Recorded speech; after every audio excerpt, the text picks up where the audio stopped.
General Tran Hung Dao, the great Vietnamese military leader. From wars, heroes were born and showed their outstanding characteristics and talents. General Tran Hung Dao, 1228–1300, was chosen by the destiny to become the immortal legendary in mind of the Vietnamese. You may know him through the list of 10 greatest generals in the world or the victories against Mongol invaders in Vietnamese history which he played a role as the leader. You may visit the temples worshipping Tran Hung Dao in Vietnam and hear the name Duc Tan Tran, God Tran, people call him respectfully. But have you been ever told about his story of life? The story will explain why General Tran Hung Dao is honored by generations of the Vietnamese. The victories of General Tran Hung Dao. The First War against Mongol invaders, 1258. The Mongol tribes lived in the north of China, Central Asia and south of Siberia. These warlike nomads, united under Genghis Khan in the early 13th century, conquered the world and set up an empire stretching from Asia to Europe, China, Afghanistan, Russia, Ukraine, Poland, Hungary, Iraq, Iran, Syria, and India. Nothing could stop the onrush of their powerful and intrepid cavalry. Yet they foiled in Japan in 1281 because their fleet was destroyed by a typhoon. But only Vietnamese people could defeat them 3 times and strongly kept the independence for the country. In 1251, Kublai, a descendant of Genghis Khan, demanded the Vietnamese to let his troops pass through their country in order to penetrate in China from the south, but gave the refusal from Tran dynasty, 1226–1400. For the punishment, a Mongol army was sent to Viet country and invaded most of Dai Viet, old name of Vietnam. By excellent lead of General Tran Thu Du and the strong will of the Vietnamese, Mongol invaders were completely defeated. At that time, General Tran Hung Dao led an army to protect the northern border from the Mongol army. The Second War against Mongol invaders, 1285.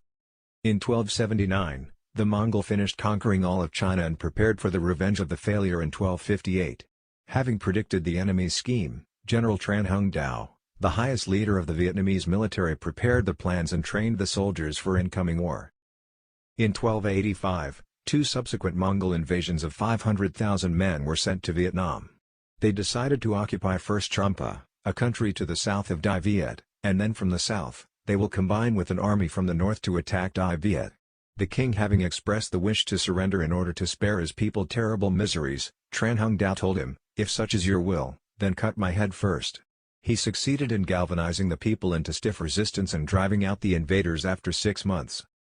The Third War against Mongol invaders, 1288. Thirsting for revenge, Toan staged a comeback 2 years later with a 300,000-strong army and a fleet of 500 vessels. Again, he managed to occupy large tracts of the territory, but the population created a vacuum wherever his troops went. The Mongols took the control of Dai Viet's capital. But ultimately they were beaten by General Tran Hung Dao, who in particular won a resounding victory on Bac Dang River. Characteristics of General Tran Hung Dao. Tran Lu, father of Tran Hung Dao, had a serious feud with King Tran Tai Tong and General Tran Thu Du. Therefore, he always hoped that his son could one day take the throne and became the king. However, Tran Hung Dao never did that, even when he controlled all Dai Viet's army. All his life, Tran Hung Dao always showed his loyalty to Tran kings and received the complete beliefs from them and Vietnamese people. General Tran Hung Dao loved and shared the misery with the people. In wars, he tried to bring back the independence and freedom for them. In peace, he always reminded the kings to reduce the taxes and brought the happiness and wealth to them. The thought citizens are the root of the country had been always in his mind. General Tran Hung Dao, the immortal god of Vietnamese people. 7 centuries have passed. Tran Hung Dao still lives in the memory of the people, who have deified him. He has become the object of a cult in public shrines and private homes. Popular beliefs made him into demigod with miraculous powers as his great victories to protect Viet country. In many houses and temples, altars are set up for the cult of Tran Hung Dao, who is believed to the terror of evil spirits and the demons of the epidemics. Like a god with great powers, he is also a member of the popular Taoist pantheon to whom a special cult is sometimes devoted. The priests officiating in this cult are the male mediums who would be asked by members of the family of a man who has fallen ill to cure him by exorcising him before the altar. The medium would go into a trance, pierce his cheeks with a pointed metal stick, and make cuts in his tongue. The blood trickling from his wounds would be collected and smeared on amulets to be worn by the sick man or incinerated and swallowed by him. The sick man himself would go into a sleep-like condition and start beating himself with a rod, slap his face or give himself blows with a mallet, All this hopefully to drive evil spirits from his body. The capital of this spiritualistic practice is Cape Bach, which was a resistance base of the general against the Mongols. Each year, on the 20th day of the 8th moon, priests and pilgrims would go in large numbers to the shrine to hold a ceremony.